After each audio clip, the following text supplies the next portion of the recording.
Bienvenidos a todos. Vamos a conversar en esta oportunidad sobre los síndromes hemorragíparos. Este es un tema muy importante y ustedes tienen la base para entender la secuencia lógica de lo que significa la fisiopatología de este tipo de desórdenes. En dos temas los hemos revisado. Voy a recordarles cuáles son. Uno, estaban relacionados con las alteraciones venosas y arteriales, los eventos trombóticos, y el segundo momento en el cual los hemos repasado han sido cuando hemos hablado de tromboembolismo pulmonar. Básicamente, ¿a qué me refiero? Cuando hablamos de este tipo de eventos, como les acabo de explicar, las alteraciones en los vasos o el tromboembolismo pulmonar, hablamos de problemas relacionados con una exagerada hemostasia, que eso es lo que hemos visto, donde hay una mayor actividad plaquetaria o un aumento de la actividad de la coagulación o trastornos vasculares. Cualquiera de este grupo de desórdenes es lo que va a condicionar los eventos tromboembólicos. Ahora vamos a hacer, en base a esto que han aprendido, utilizando los mismos desórdenes, explicar la hemostasia, pero comprendiendo estos desórdenes al revés. Si en el anterior caso de estos dos tipos de trastornos el problema era una exagerada hemostasia, aquí el problema es una deficiente hemostasia. Y si es que existe una deficiencia hemostasia, se deberá a una menor actividad plaquetaria, defectos en la coagulación o trastornos vasculares. Exactamente los mismos que los anteriores, pero funcionando al revés. Si aquí era mayor actividad plaquetaria, aquí es menor actividad plaquetaria. Si aquí vimos problemas de aumento de la actividad de coagulación, ahora estudiaremos los defectos de la coagulación. Si escuchamos y repasamos los trastornos vasculares para entender lo que aprendimos como trastornos vasculares, pues ahora los analizaremos como deficiente de hemostasia por trastornos vasculares también. Dicho de este modo, podríamos decir que cuando hablamos de síndromes hemorragíparos, nos encontramos en un paciente que presenta hemorragias, por ejemplo, epistaxis, o hemorragias digestivas, o hemorragias, por ejemplo, sobre la piel, como la presencia de petequias, púrpuras, equimosis y hematomas, cuyas características semiológicas las han visto en la materia. Sin embargo, valdría la pena recordarlas rápidamente. La púrpura ocurre cuando pequeños vasos sanguíneos dejan escapar sangre bajo la piel. La púrpura mide en estas condiciones entre 4 a 10 milímetros de diámetro. Cuando las manchas de púrpura miden menos de 4 milímetros en diámetro, se denominan petequias. Entonces aquí podemos ver petequias, pero también podemos ver púrpuras. También podríamos utilizar una forma para más o menos meter esta información en nuestra cabeza. Si la petequia mide menos de 4 milímetros de diámetro, podríamos decir que un cúmulo de estas petequias son las que forman las púrpuras. Aunque no es exactamente esto lo que ocurre, se podría entender claramente así. Una petequia es menos de 4 milímetros y una acumulación de las mismas estaríamos hablando de una púrpura. Las manchas de púrpura mayores a 1 centímetro se llaman equimosis. Y aquí vemos algunas de ellas. Cuando la equimosis ocasiona un aumento o elevación o endurecimiento palpable de la piel sobre la misma, se llama hematoma. Este será esa condición.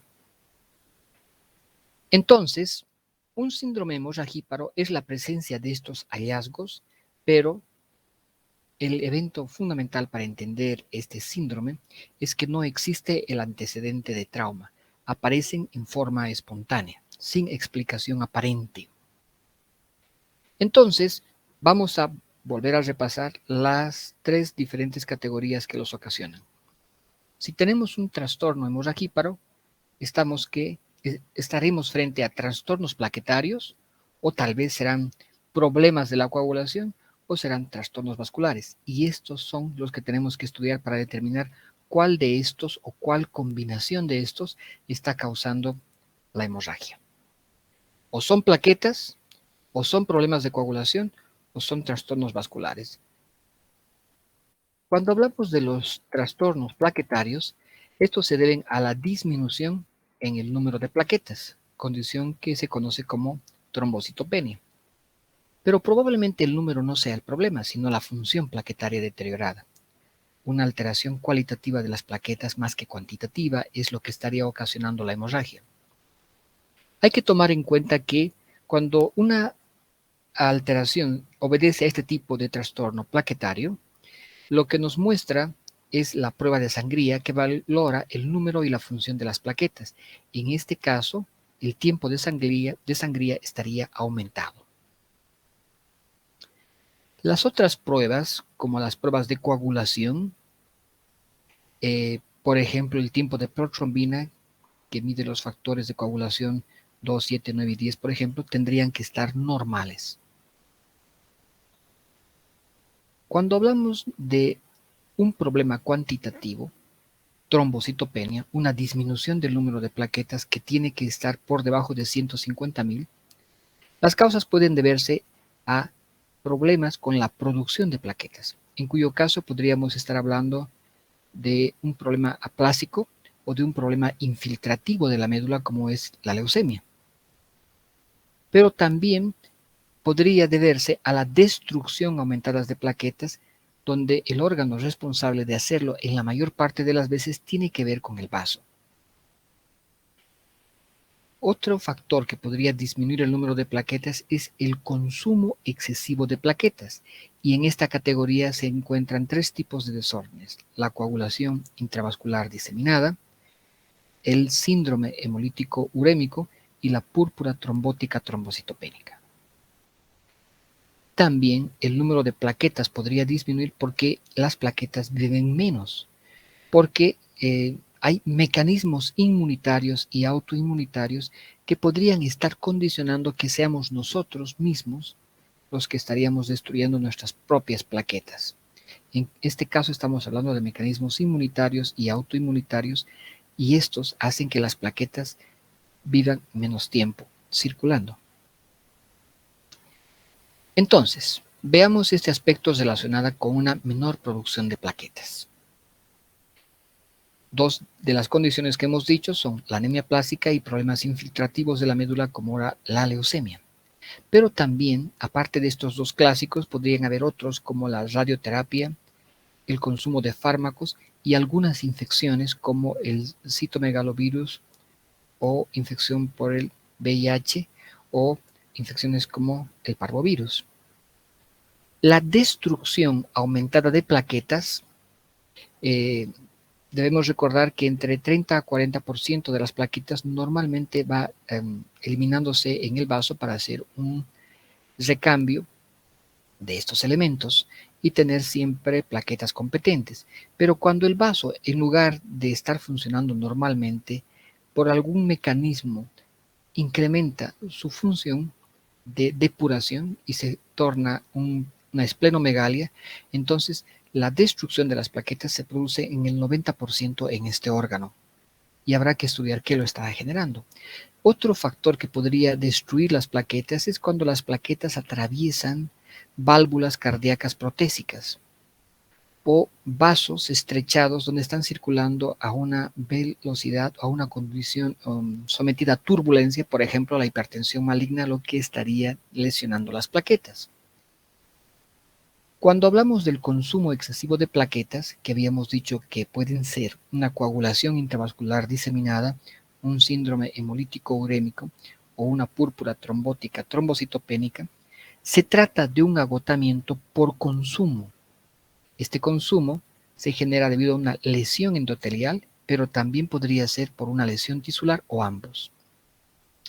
La coagulación intravascular diseminada, que es uno de los eventos más frecuentes que generan este tipo de trastornos, los debemos entender porque la forma más clara de entender esto se parece mucho a lo que ocurre en estas guerras como las que estamos viendo ahora a través de las redes. Solo que en este caso la guerra se produce en nuestro organismo y podríamos entender de la siguiente manera.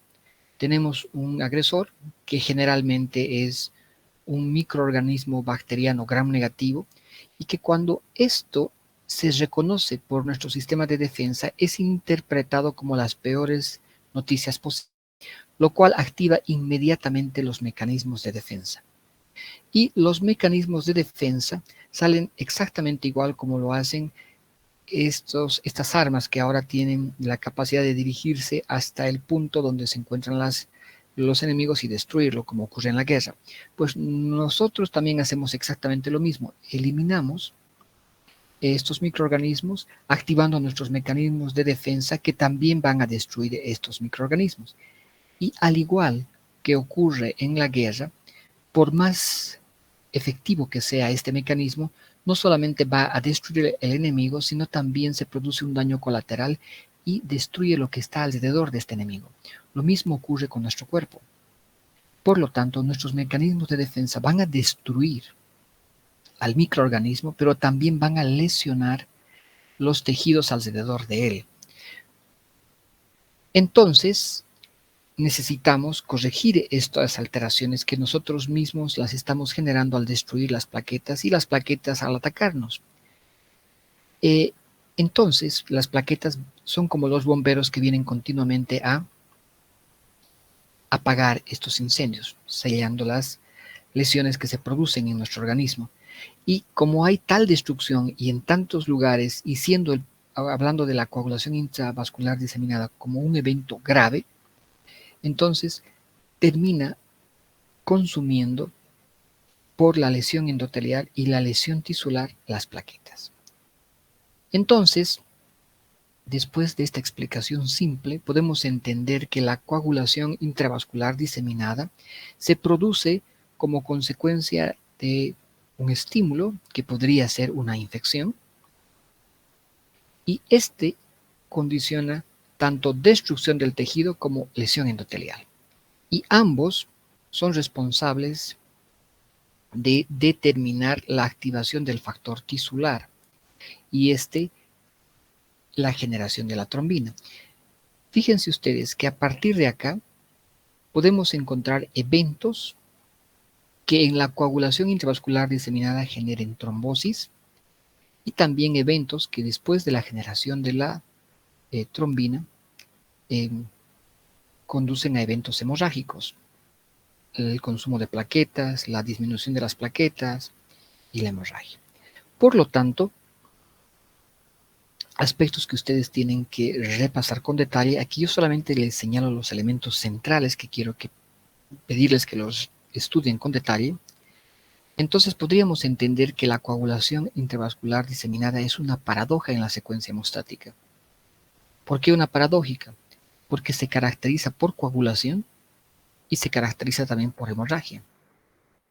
Por coagulación, porque al generar trombina se produce depósitos de fibrina intravascular, lo cual lleva a eventos trombóticos, pero también produce eventos relacionados con la hemorragia, porque el consumo de plaquetas, la trombocitopenia, terminan generando hemorragias. Entonces, la coagulación intravascular diseminada produce ambos resultados, coagulación y hemorragia extensa en el compartimiento vascular. Cuando hablamos de coagulación intravascular diseminada, estamos hablando de un estímulo grave que desencadena una reacción descontrolada de nuestro organismo. ¿Por qué descontrolada? Porque la lesión es tal que por destruir al enemigo destruye también alrededor. Generalmente cuando hablamos de la coagulación intravascular diseminada, esta no es la causa primaria del problema que estamos viendo y se produce más bien como una complicación de una variedad de trastornos. Es decir, la coagulación intravascular diseminada podría ocurrir por trastornos obstétricos, neoplasias malignas, infecciones, choque, traumatismo o trastornos hemáticos. En cualquiera de este grupo de condiciones que podrían generar una coagulación intravascular diseminada, el común denominador es lo grave del evento. Por ejemplo, en trastornos obstétricos, fíjense ustedes que estaríamos hablando de un cuadro de preeclampsia y eclampsia, que es un evento grave, un síndrome del feto muerto, nada más como algún ejemplo. Cuando hablamos de neoplasias, estamos hablando de neoplasias malignas y por lo tanto los eventos que se van a generar van a ser graves. Cuando hablamos de infecciones, hablamos de infecciones que generalmente son muy agresivas, especialmente las infecciones bacterianas agudas, especialmente dentro de estas infecciones, las infecciones por gram negativos. El choque o el shock como tal ya es un evento grave. Si hablamos de un traumatismo, es un traumatismo grave o de una cirugía muy invasiva, ¿no? Intervenciones quirúrgicas con circulación extracorpórea, estamos hablando de eventos donde hay mucho traumatismo o trastornos hemáticos como reacciones de transfusión sanguínea. Fíjense ustedes que como común denominador, lo que ha llevado secundariamente a una coagulación intravascular diseminada puede pertenecer a este grupo de enfermedades que tienen como común denominador la situación grave. Entonces, repasemos brevemente cómo se activa la vía extrínseca en la coagulación intravascular diseminada. Aquí, básicamente, se produce una liberación de factores tisulares y esto ocurre en estos eventos graves traumáticos obstétricos, en politraumatismos, en problemas cancerosos graves, como hemos visto, el cáncer mismo y sus metástasis, o eventos infecciosos graves, este es por ejemplo una meningococcemia. Y como verán ustedes, la liberación de estos factores tisulares que activa la vía extrínseca son eventos graves. ¿Y cómo se activa la vía intrínseca? Por un daño endotelial extenso. Por lo tanto, es también una situación grave. No está limitada, es extenso. Y esto puede estar causada fundamentalmente por infecciones graves, donde las bacterias son los más importantes en este daño. Si bien los otros podrían también generarlo, las bacterias, y en particular las bacterias gram negativas, son las principales responsables. Las otras infecciones por los otros microorganismos, si bien podrían generarlo, no lo hacen con la misma frecuencia que las bacterias. Estas tienen mayor virulencia que sus similares, virus, parásitos y hongos como agentes infecciosos. También podría producir un daño endotelial extenso, las temperaturas extremas o una éstasis sanguínea. Cuando hablamos de un consumo excesivo de plaquetas, hablamos básicamente de dos trastornos, el síndrome hemolítico urémico y la púrpura trombótica trombocitopénica. En ambos casos se trata de un agotamiento por consumo y este consumo en estas dos patologías fundamentalmente ocurren por una lesión endotelial. Veamos algunas características del síndrome hemolítico urémico que lo van a estudiar en varias materias y aquí solamente analizaremos los aspectos básicos de la fisiopatología. Van a reconocer que se trata de un síndrome hemolítico urémico porque se presenta una tía. Esta es la tía. ¿Y qué significa la tía? T de trombocitopenia, E de insuficiencia renal aguda y A de anemia hemolítica microangiopática. Si bien los eventos que nos va a producir esta tía son graves, son mucho menos graves que los que me producen el otro, que es la púrpura trombótica trombocitopénica. En cierta manera diríamos que esta es una tía, si bien maligna, no tan agresiva como la otra. Y el síndrome hemolítico urémico, esta condición, constituye una de las causas más frecuentes de la insuficiencia renal aguda en la infancia, con significativa morbimortalidad por encima del 5% y un riesgo de insuficiencia renal crónica e hipertensión arterial alrededor del 25%. La púrpura trombótica trombocitopénica es también una tía, porque también tiene trombocitopenia, insuficiencia renal y anemia hemolítica. Pero el daño que produce es más sistémico, afecta a otros órganos en mayor medida que el SHU. El SHU generalmente, el síndrome hemolítico urémico, afecta fundamentalmente al riñón y el daño sistémico es menor. Aquí el daño sistémico en la púrpura trombótica trombocitopénica es mayor y en particular el daño en el sistema nervioso, por lo que uno puede reconocer la púrpura trombótica trombocitopenia por una tía donde hay un compromiso sistémico importante, fundamentalmente alteraciones neurológicas, y donde el grupo etario más afectado son las mujeres. ¿A qué se debe la púrpura trombótica trombocitopénica? Se debe a la insuficiencia de una enzima que se llama Adams 13. Esta enzima lo que hace es degradar multímeros de peso molecular grande del factor de von Willebrand, y lo que permite que se acumulen y causen agregación plaquetaria y adhesión al endotelio. Esta alteración se produce más en adultos y en sexo femenino, a diferencia de esta otra que ocurre más en niños. Ahora bien, recuerden ustedes que el factor de von Willebrand es algo así como un factor adhesivo que se encarga de atrapar las plaquetas para que cumplan su función. Pero como todo en nuestro organismo debe estar regulado, este factor de von Willebrand debe ser depurado, porque si se mantendría todo el tiempo fabricándose y no eliminándose, estaríamos haciendo eventos de hipercoagulación.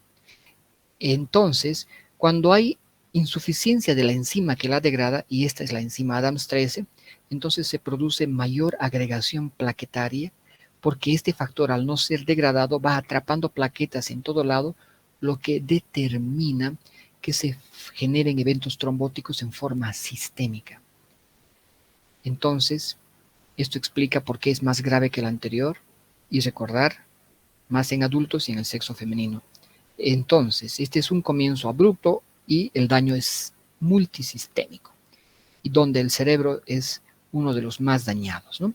Y vemos todas las características que encontramos en un síndrome hemorragíparo y las alteraciones neurológicas como parte de los signos y de los síntomas están con mayúscula: alteraciones de la conciencia y convulsiones. Luego hablamos de la supervivencia disminuida de las plaquetas por mecanismos inmunitarios y autoinmunes. Estos pueden deberse a varios factores. Uno de ellos son algunos fármacos, como la heparina, y otro que se llama púrpura trombocitopénica inmune. Los mecanismos inmunitarios para causar la trombocitopenia es cuando se producen reacciones donde los fármacos actúan como aptenos e inducen una respuesta antígeno-anticuerpo. Se forman complejos inmunes, lo cual causa la destrucción de las plaquetas a través de la lisis mediada por complemento, o se forman complejos antiplaquetarios dependientes, en este caso de la droga que sería la heparina, como un ejemplo. La púrpura trombocitopénica inmune, que como ustedes recordarán, son dos de las patologías más frecuentemente asociadas con una supervivencia disminuida de las plaquetas, fármacos y la púrpura trombocitopénica inmune. La púrpura trombocitopénica inmune tiene dos tipos de desórdenes. Una, que es la forma primaria o la forma idiopática, y la segunda, que es la forma secundaria. Es importante saber las características y el grupo al cual ataca cada uno de ellos para utilizar estos criterios para facilitar los procesos de diagnóstico. Fíjense, la primaria o idiopática es más frecuente en su presentación aguda en los niños. Por lo tanto, la forma más frecuente de presentación en pediatría de una púrpura trombocitopénica es una forma aguda y es primaria. La forma crónica es más frecuente en adultos. La secundaria, como grupo, ocurre cuando existen algunas patologías, por ejemplo, el VIH, lupus, otros síndromes más raros como el antifosfolipídico, o trastornos linfoproliferativos, u otros virus como hepatitis C y otros como fármacos, podrían ser los responsables de la trombocitopenia. Pero recordar, lo más importante y lo más frecuente es que esta PTI, púrpura trombocitopenia idiopática, la más frecuente es la aguda. Cuando es aguda generalmente es primaria o idiopática, y cuando es aguda generalmente son niños pequeños. Las causas secundarias, si bien son posibles, son menos frecuentes que la forma idiopática. Sin embargo, la púrpura trombótica trombocitopenia idiopática, debe ser un diagnóstico de exclusión. Por lo tanto, ustedes primero tienen que estar seguros que no hay ninguna causa identificable que la esté generando. Habiendo descartado estas causas, podrían asumir que es una causa primaria. Bien, veamos algunas características de esta púrpura por ser tan importante. Ocurre en preescolares de 2 a 5 años. Por lo general se presentan 2 semanas después de una infección viral. No sabemos exactamente por qué. El comienzo es súbito, es agudo y se manifiesta como un síndrome hemorrágico. Petequias, púrpuras, a veces equimosis y hematomas. Suele ser un trastorno autolimitado que muchas veces no requiere tratamiento. Viene, asusta y se va. Pero a veces puede ser más agresiva. Sin embargo, la mayor parte son cuadros autolimitados. Este trastorno es el resultado de formación de anticuerpos antiplaquetarios contra la glucoproteína en la membrana plaquetaria. Como consecuencia, si hay anticuerpos que están revistiendo la plaqueta, las plaquetas se hacen más susceptibles a la fagocitosis por el anticuerpo y se destruyen más en el vaso y también en otros órganos como el hígado. Tienen niveles plasmáticos de trombopoyetina bajos y en términos inmunológicos la PTI es causado por una disfunción de las células T, en específico células reguladoras CD4 y T, que activan la respuesta inmunitaria y pasan a la trombocitopenia. Las manifestaciones clínicas son estos eventos hemorragíparos, por ejemplo, equimosis, sangrados, encías, epistaxis, melena, hemorragias. Usualmente, cuando es una PTI, el paciente viene, entre comillas, puro. Solamente tiene la alteración, pero no tiene esplenomegalia o hepatomegalia. Generalmente se presenta como un evento que está sangrando y que no parece tener otros hallazgos clínicos importantes, más que la hemorragia per se. Por eso digo, el paciente generalmente es puro en su presentación, solo está sangrando. No encuentro otras cosas que me hagan llamar la atención como hepato, esplenomegalia. Y si las hay son muy sutiles. Entonces el diagnóstico se hace porque cuando uno va estudiando, lo que encuentra es las plaquetas que están bajas, usualmente menos de 20.000, y para que sea PTI debo haber excluido cualquier otra causa identificable que la esté generando. Y el tratamiento para tratar de frenar la destrucción de las plaquetas que está ocurriendo por un mecanismo inmunitario es muchas veces dejar que el organismo simplemente vaya apagando esta lesión que está funcionando mal y nada más haré un tratamiento de seguimiento y sintomático.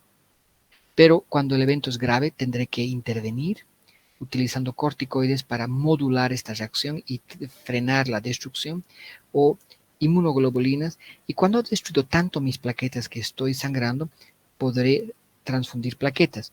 Generalmente la transfusión de plaquetas se indica cuando el paciente está sangrando y raras veces se indica la transfusión para prevenirla. La transfusión de plaquetas se indica generalmente cuando el paciente está sangrando. Bien, ahora hablamos del deterioro de la función plaquetaria. Cuando hablamos del deterioro de la función plaquetaria, esto puede ocurrir como un evento congénito o como un evento adquirido. Cuando hablamos de un trastorno congénito, hablamos de la enfermedad de Willebrand. Esta enfermedad se caracteriza por niveles bajos del factor de von Willebrand o la proteína no funciona como debería haber. Entonces, ¿qué ocasiona? Si no tengo factor de von Willebrand, no cumple su función de atrapar plaquetas y que éstas hagan su función y el paciente empieza a sangrar. Pero también puede ocurrir este deterioro de la función plaquetaria por defectos adquiridos, por ejemplo, la insuficiencia renal y la uremia, la circulación extracorpórea y algunos fármacos. Este es un grupo largo de fármacos que podrían generarlo. Veamos cuáles son los más frecuentes que nosotros utilizamos y que podrían producirlos. El alcohol, anticonvulsivos como la carbamazepina, diuréticos tiazídicos, antiinflamatorios no esteroideos, interferencia con los factores de coagulación, por ejemplo, la heparina, o disminución de los niveles de vitamina K como algunos antibióticos. Ahora, ya hemos hablado de los trastornos plaquetarios para entender por qué sangramos. Ahora vamos a ver brevemente los defectos de la coagulación. Si es que estamos sangrando es porque hay un defecto en la misma. Entonces, esta deficiencia podría deberse a una síntesis defectuosa. El problema puede ser arrastrado como consecuencia de ser una enfermedad congénita o puede generarse por un aumento o consumo de los factores de coagulación. Cuando hablamos de un problema de deterioro de la síntesis, generalmente estamos hablando de un problema hepático y que al lesionar al hígado, por ejemplo, una hepatitis, por ejemplo, un cáncer, algo que me haya lesionado el hígado de un modo significativo, el hígado que se encarga de sintetizar los factores de coagulación, por ejemplo, los factores K dependientes, eh, la protrombina, el fibrinógeno, pues no se producirán adecuadamente y sangraremos. Entonces, cuando hay defectos de la síntesis, siempre hay que mirar al hígado como el órgano diana que puede estar lesionado. También podrían haber otro tipo de problemas que podrían ser secundarios a la deficiencia de los factores K dependientes. Y estamos por deficiencia de factores K dependientes, como ocurre en los recién nacidos, porque nacemos con vulnerabilidad a sangrar por deficiencia de factores de coagulación que no pasan adecuadamente para protegernos. Es por eso que todos los niños reciben vitamina K al nacer para no correr el riesgo de sangrar. También el empleo de antibióticos en forma prolongada puede alterar la síntesis de la vitamina K y como consecuencia el mal funcionamiento de los factores K dependientes. ¿Cuáles son estos? Factores 2, 7, 9, 10, por ejemplo. Entonces, la protrombina también y requieren vitamina K. No se olviden que aquí, el evento clave para pensar y para relacionar que hay una deficiencia de los factores 2, 7, 9, 10 es el tiempo de protrombina. El tiempo de protrombina es el que mide la deficiencia de estos factores. Los trastornos congénitos los podríamos entender en dos grupos: la deficiencia del factor 8 y la deficiencia del factor 9. Cuando hablamos del factor 8 estamos hablando de la hemofilia A y en el otro caso de la hemofilia B. La hemofilia A, que se produce en uno de 5.000 nacidos vivos, como ustedes verán, es más frecuente que la hemofilia B, que se presenta en uno de 20.000. Cuando hay deficiencia de este factor, del factor 8, fíjense ustedes que el factor 8 no puedo diagnosticarlo con el tiempo de protrombina, porque el tiempo de protrombina que me mide la deficiencia de vitamina K solo ve los factores 2, 7, 9, 10, pero no mide el factor 8, no está entre el grupo estudiado. Entonces el tiempo de protrombina no me serviría, necesito otro tiempo para estudiar, otra alteración de la coagulación para estudiar esta deficiencia del factor 8. La mayor parte de las veces hay una insuficiente factor y otras ocurre una formación defectuosa. La mayor parte de las veces es un insuficiente factor más que una formación defectuosa. Y los trastornos generalmente son leves y a moderados, muy rara vez son graves. Los graves son los menos frecuentes. Por lo tanto, para darnos cuenta que tenemos una hemofilia A, generalmente tiene que producirse una lesión importante. Y esto es lo que nos hace sospechar el cuadro. Pero cuando es grave, pues no necesitamos una lesión muy grave para empezar a sangrar. Recordar que la mayor parte son o leves o moderados. Bien. ¿Y cuál es la principal causa del aumento del consumo de los factores de coagulación en general, de todos los que hemos estudiado hasta aquí? ¿Cuál es la principal causa del aumento del consumo de los factores de coagulación que hemos estudiado hasta aquí? La coagulación intravascular diseminada, que hemos dicho que es el resultado de un evento grave que puede ser infecciones, traumatismos, cirugías, algún evento grave. Bien, ¿qué otra cosa sería importante recordar acá? Si bien estos factores de coagulación me indican que debo ver fundamentalmente por su frecuencia la deficiencia de los factores K dependientes, valorando el tiempo de protrombina.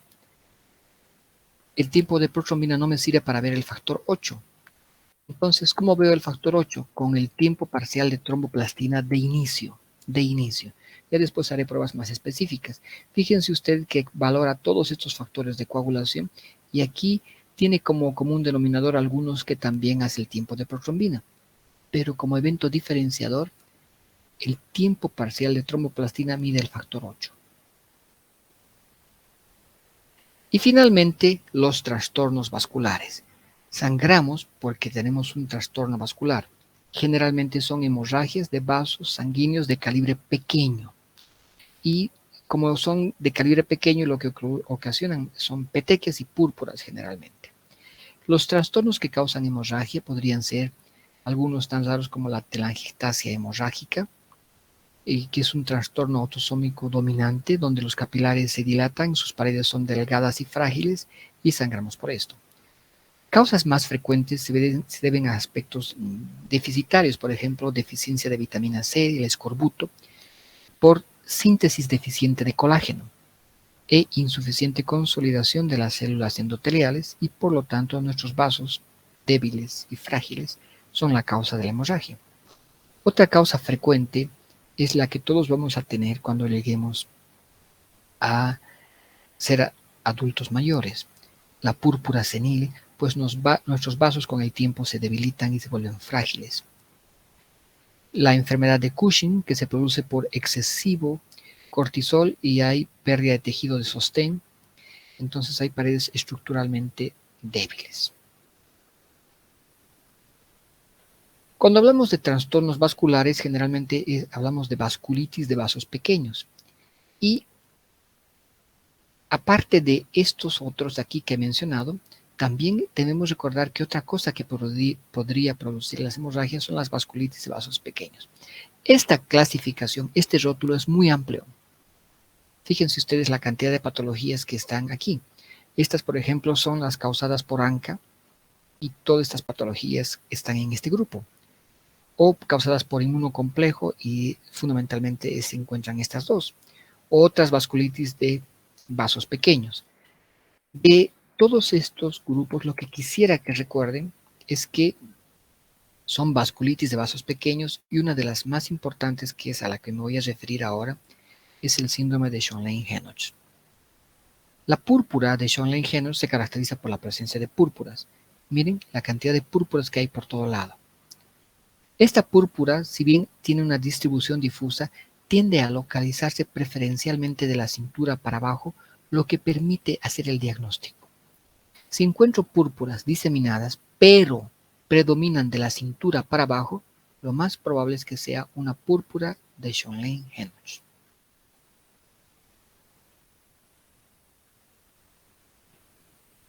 Entonces, los trastornos de los vasos sanguíneos se valoran mediante el examen físico, donde estaremos viendo las características del paciente